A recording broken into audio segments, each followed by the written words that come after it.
No, I can't do that to you. He's here. He's backstage. He's ready for you. Are you ready for him? For Misha,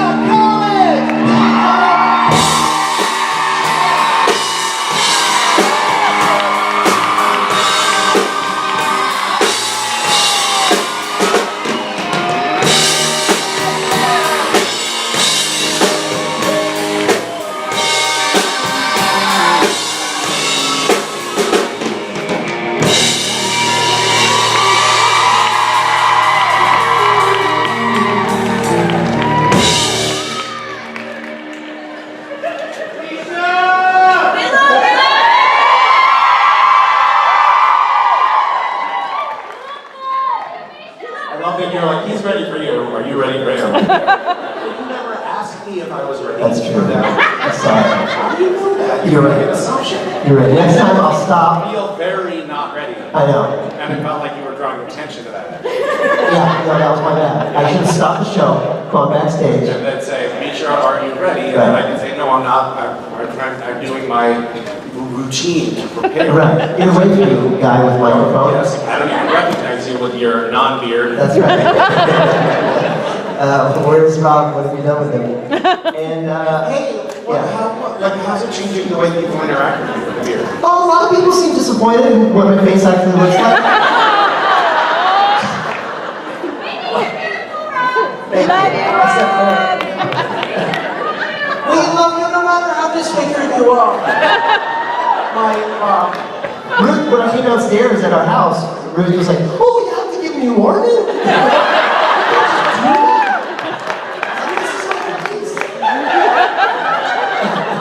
This is who you pledge your love to.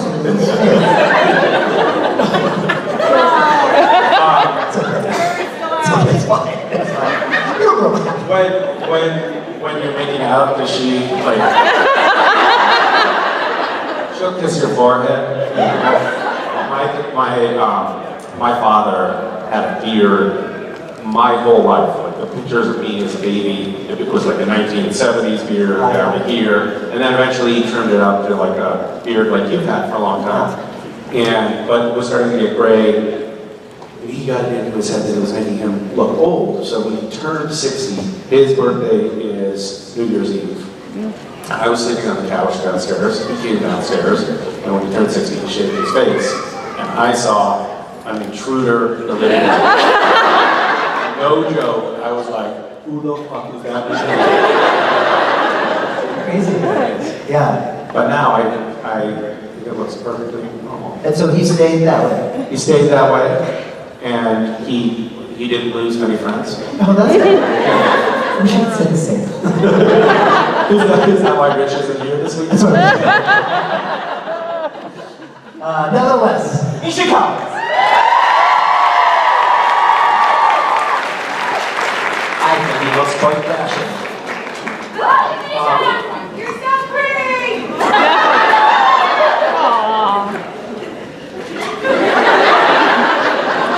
I love you, Misha. Love you. You're okay. She said those are back in here. You're okay. It's nice to have some candor, some honesty. Appreciate it. My father is from Denver, so I have a personal connection. I don't really have any stories though that go with that. My dad was, I'm trying to think of all my dad's stories. That doesn't really. I know that my dad got a bow and arrow when he was a kid, and went to a playground and shot it up in the air, and there was a girl on a swing set, and it landed in her thigh, and he did the right thing. He went home. Those are my people. Wouldn't it be amazing if someone was like, that was me, that was me.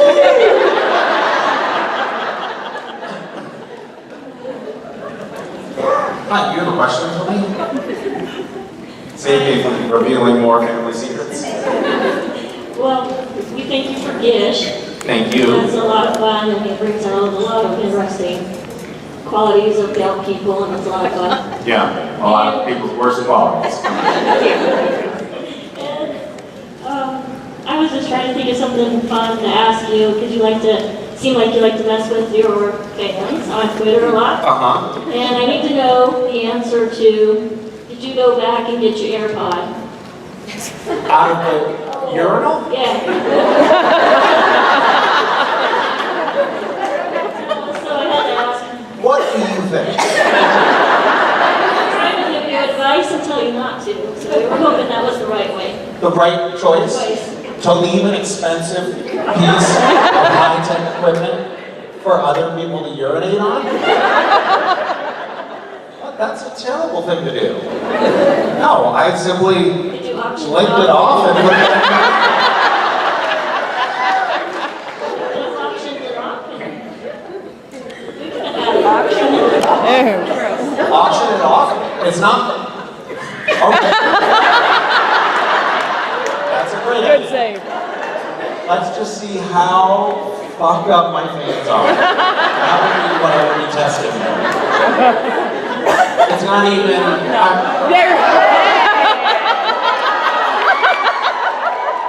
That's a great response to the lighting cue, folks. Let's take a look. Oh yes, very, isn't it?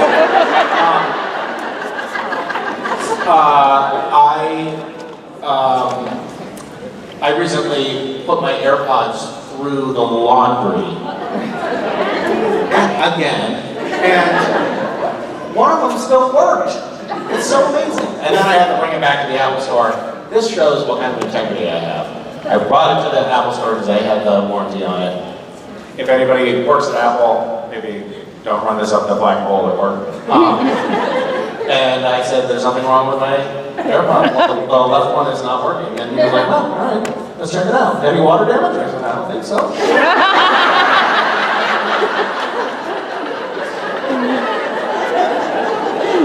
It's terrible. That's basically stealing. Definitely not water damage. No, not water damage. It must have been the dryer that did it. Hi. Hi, Misha. Hi, Rosa. Hi, Rosa. Oh, I'm having like a start strap on. Hold on. Okay, we'll wait. It's been an incredible time. Yes, really, I'm talking to Misha. I'm talking you have to read. First of all, I love the yes day. I see you in Insta. That was awesome. You with makeup look great. Oh, thank you. I look good as a clown. So my It was question funny is, because my kids were like, okay, so recently I posted a photo, I'm sorry, I'm cutting you off for a second. it's okay, go ahead. So recently we used to do this thing when my kids were really little of doing something called a yes day. And the yes day would just be like, I would just follow the thread that the kids, whatever the kids wanted to do. If they wanted to go bowling, we'd go bowling. If they wanted to go to the playground, we'd go to the playground. And so it was like the day or two before I had to drop them off for school, and then I'm relocating to Atlanta where it's going to be, I'm not going to be seeing them as much, so I just wanted to give them a little special time. I was like, let's do a yes day. You guys have carte blanche. And they were like, oh, this is so nice, Dad. We're just going to fuck you today. And so everything we did that day was actually just about tormenting me. So it was like, first we're going to give a makeover. And as they were doing it, I was like, those are strange colors for a makeover. And also, that's not makeup, that's paint. And while Mason is like painting my face and West is occasionally jabbing something in my eyeball, he's down here with a pair of scissors cutting my leg hair. And I'm just like, oh, great, I have to say yes to this, huh? We had very few rules. One of them was you couldn't do something to your sibling as like part of the yes day. And like we laid out these rules in advance because I'm not an idiot. But I didn't do it for myself. There was nothing in there to protect me because I was just thinking about them torturing one another. Idiot. Go ahead. Hi. Misha, I'm Gabrielle.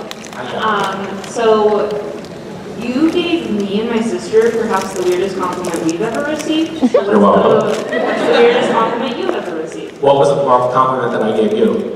So it was back at the Tyler cover when you did the signing, and you Uh-huh. moved seats to accommodate for somebody, and you told us we were real humanitarians who deserved a higher place in the afterlife, which is very kind, but a very strong thing to say.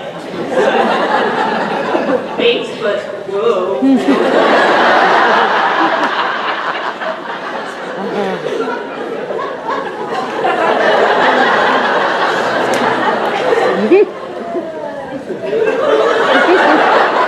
That's a good compliment, though, isn't it? Because I could have just been like, oh, that was very nice of you. But no, you're going to a higher place in the afterlife. I don't know why this is popping into my head, but when I started dating the woman who would become my wife, we were 16, and her mother was not keen on this. And she was like hell-bent on us not, doing the before we got married, which as it turns out was not in the cards.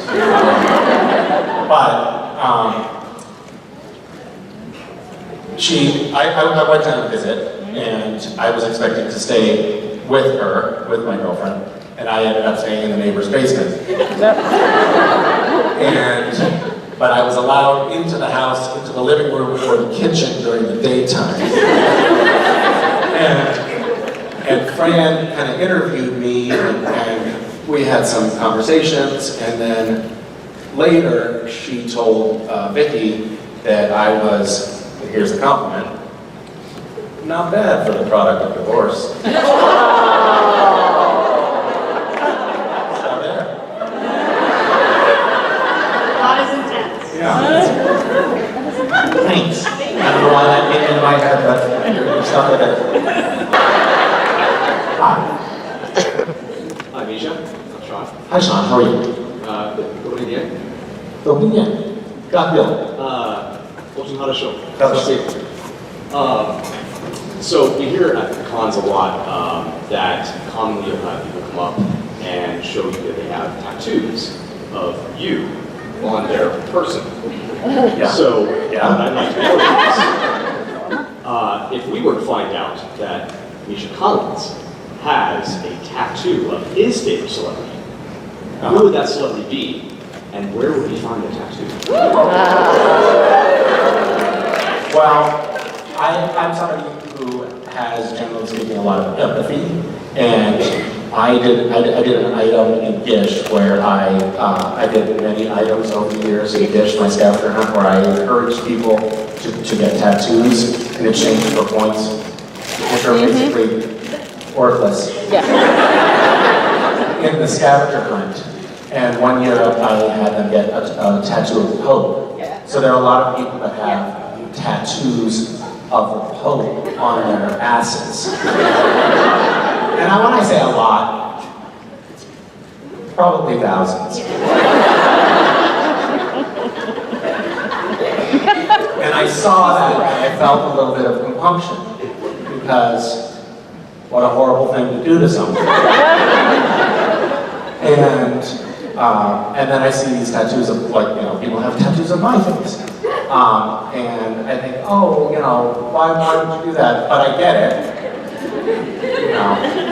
That makes sense. So in sort of an act of empathy, I have gotten a tattoo of my own face on my ass.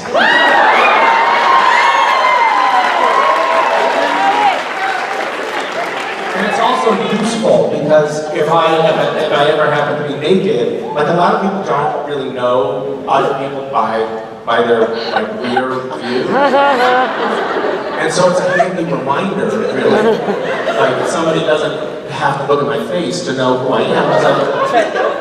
It's that's me. And I did a tattoo of me, and it's sort of like winking. So it's like, I know you're checking my naked ass out. I see you. So it's also practical. Oh my God.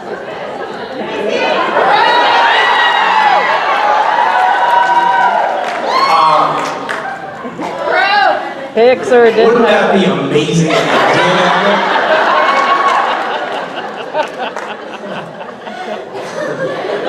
Then show the canvas. I also like the idea of that just being because I'm a caring person. That's why I did it. It's empathy that got me to get a tattoo of my own face on myself. Does anyone have a Pope tattoo here? Oh, thank God.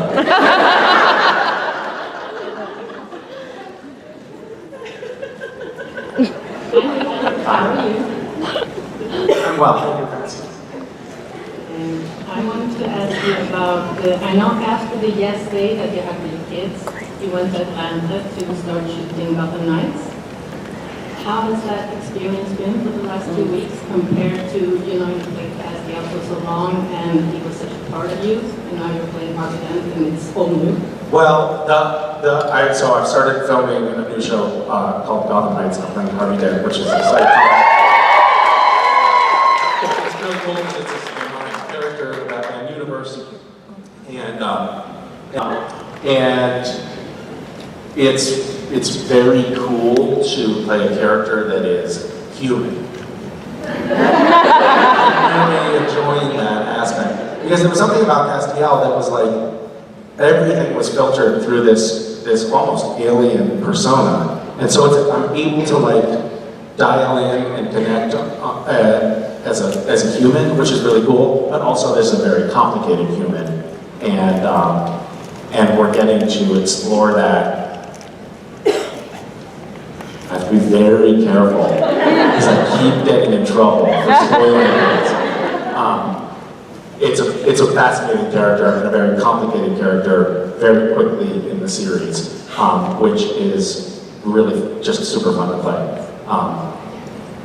Yeah, I like it. And it's also, and then comparing this to like the experience on Supernatural, like on set, these cast, like all the rest of the cast members are just super excited to be there, and they're working their butts off, and everybody is just bringing their A game every day on set so far, and that's been really cool. And like while we're filming the scenes, there's no one tickling my balls with a broom handle. And so that makes it easier to dial into the actual material. Am I going to say that I don't like there aren't aspects of that I miss? You know, certainly there are. It was a perk of the job, I have to say. There have been a couple of scenes where I've been like, just waiting for it to come, and it doesn't. And I'm like, right, I have to readjust to this new work environment.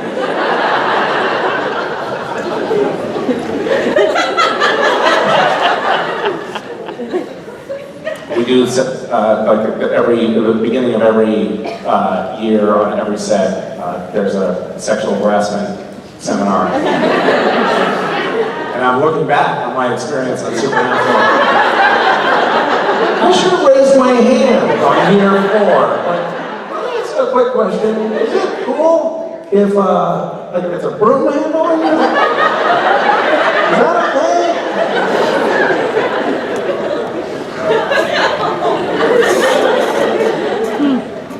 They ask, it's like being in a classroom, you know, and they ask the participants, like, so here's a scenario. Some teamsters are standing by the water cooler talking about a sexual experience they had the weekend before, and a cast member walks nearby and overhears it. Does that constitute sexual harassment? And people are raising their hands and weighing in. I would love to present some of my scenarios.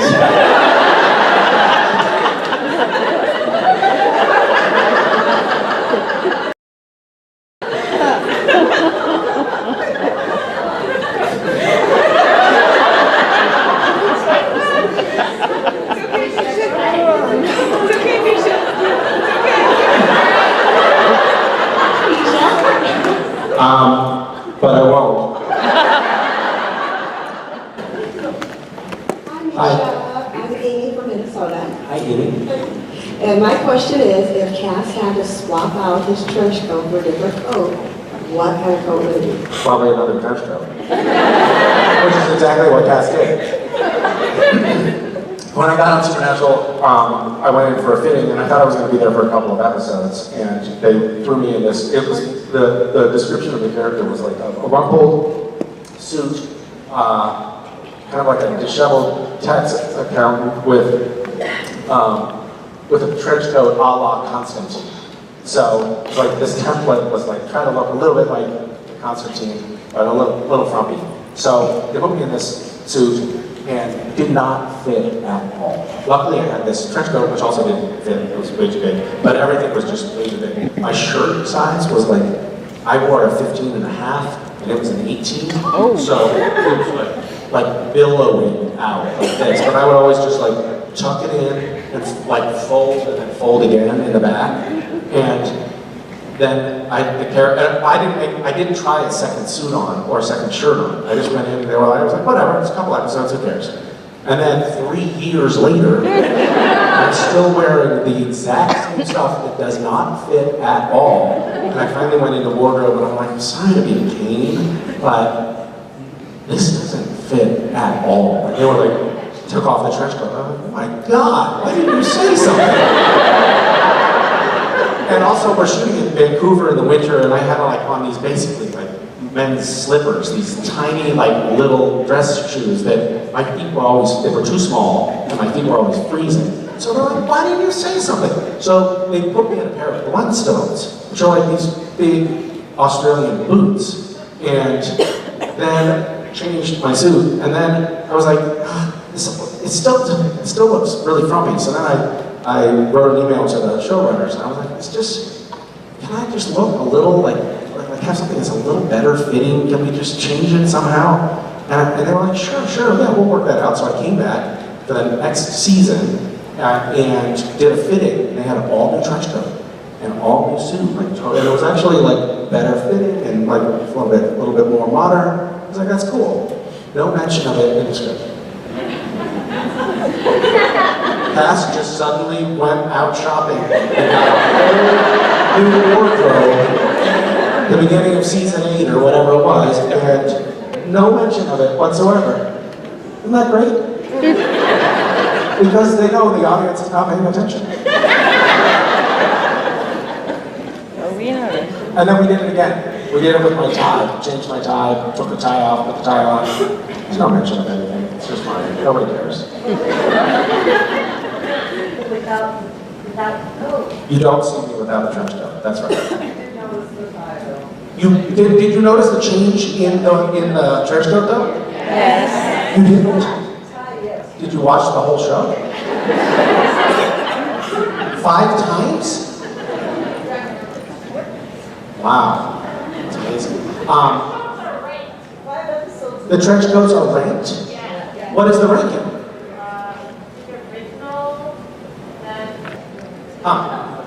Alright, the original was the best, so why did I mess with it? Good question. Thanks for asking. I think the answer though is just more trench coats. Hi. Hi, Misha. How are you? I'm good, thank you. How are you? I'm good. So my question is about Gotham Knights, and we've been filming for like a couple weeks, maybe a week. And I was wondering, because you're kind of like a show veteran by now, because you've been on Supernatural for so long, like what's the dynamic on set? Like do younger actors like talk to you or ask you questions about stuff? You know, it's funny, nobody does talk to me. I wonder what that's about. I actually have only filmed a couple of days. We were doing a lot of prep, like fight training and wardrobe fittings, and just getting to know each other, a couple of rehearsals, things like that.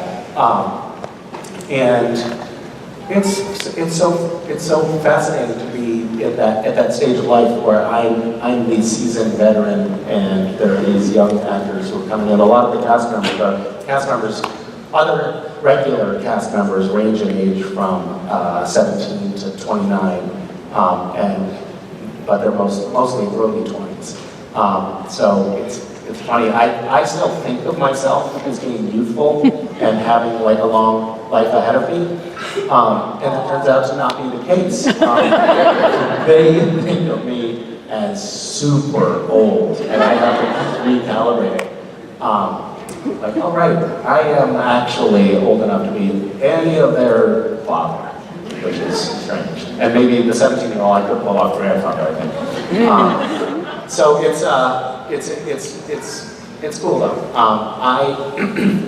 When I joined Supernatural, I was, like Jared and Jensen, they were very early on, sort of, that they passed on a few things.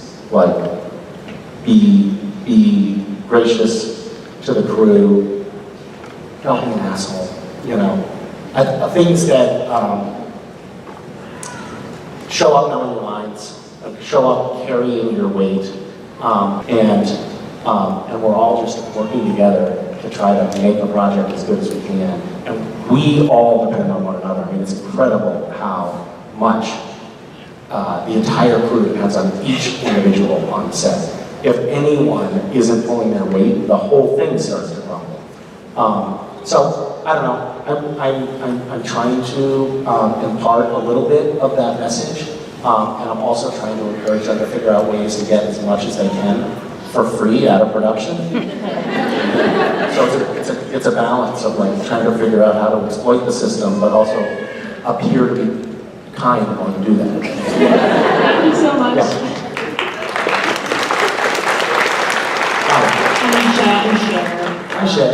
I just want to say thank you for being such a beautiful person, both professionally and in your personal life. Just thank you. Well, thank you for having such a subdued haircut. My question for you is, Cast has so many different variants, just all sorts of different personalities throughout the series, and I'm just curious, which is your favorite version of Cast, or which one was like the hardest to adapt to? But the favorite, well, first of all, my favorite is Castiel, just because I actually, it's the only time I've actually come to love a fictional character. Like, it was like, my God. And it's such a weird thing, but it's actually true. Like, he became a real thing to me. But I really love playing Lucifer. I don't know what that says about me, but there was just something about that I loved. Mark Pellegrino, who had sort of set the table for that character, told me, like, in every scene, when I go into every scene, I'm looking at the other characters thinking, I either want to kill them or fuck them. And I was like, well, that'll be fun. Great. And then there was one that was really challenging. It was Crazy Cast. I never figured that out.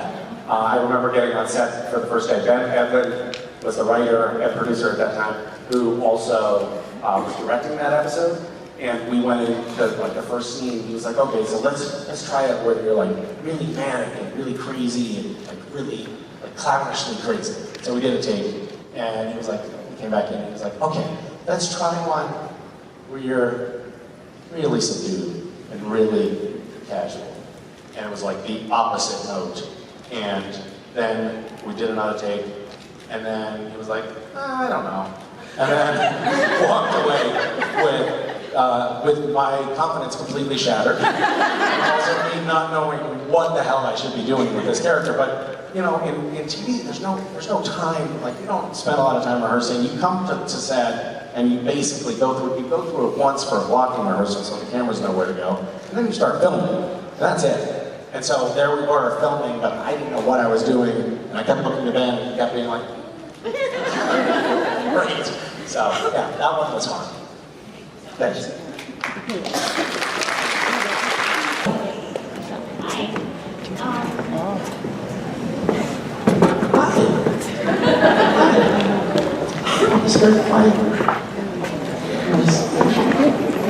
No one moved you today. It's not, I really like that. Don't hurt you. Hi. Hi. I was wondering if you had to pick in either television or movies, past or present, would be like a dream role or just a role that you just really wanted to do? What would it be?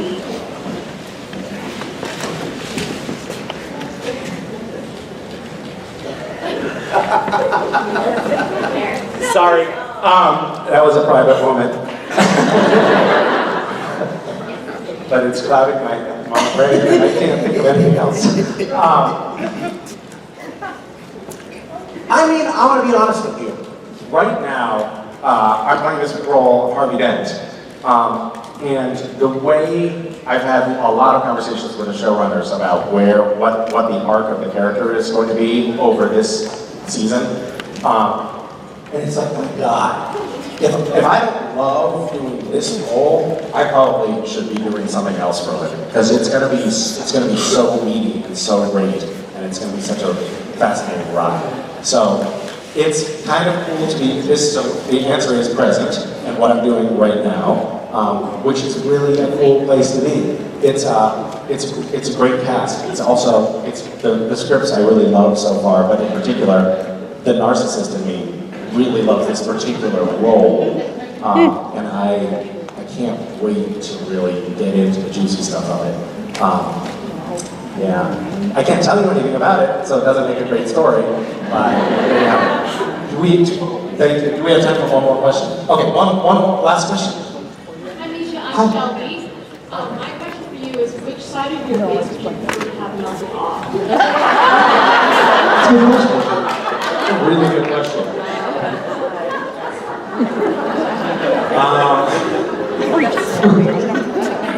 This one? Yeah. It's nice. Probably this one. I